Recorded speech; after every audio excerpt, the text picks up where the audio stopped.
Hey, but I don't think you could put it any more dire of a term. I, on the other hand, do carry a gun, and I actually like to fight. I mean, I grew up, I was a wrestler and a football player, so I do, and I know you're prepared. I just want you to know that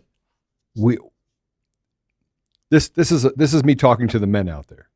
Okay, so Ava, sorry, I'm going to be a little sexist at the moment, because had it not been for the women in this country, even in China, I mean,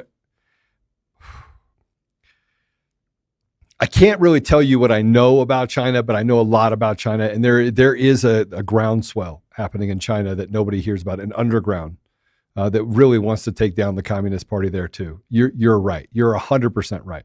And it is a vast majority of the people that are in China.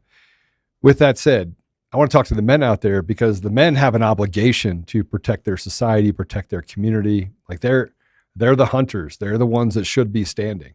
They're the ones that, should never let harm come to you. They should never let harm come to their wife or their kids, right? They should be willing to lay down their life in order to protect their nation so that their kids can have a better life.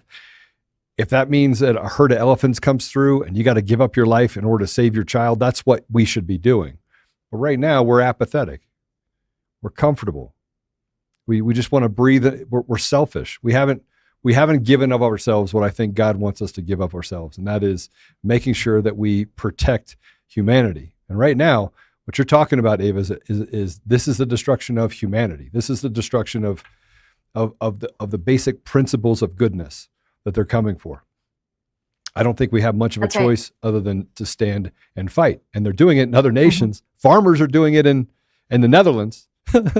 They're doing it in Paris. And yet Brazil, everywhere. And it gets pushed down because everyone is signaling the men, real men. They're waiting for Americans to stand up and say, hey, you know what?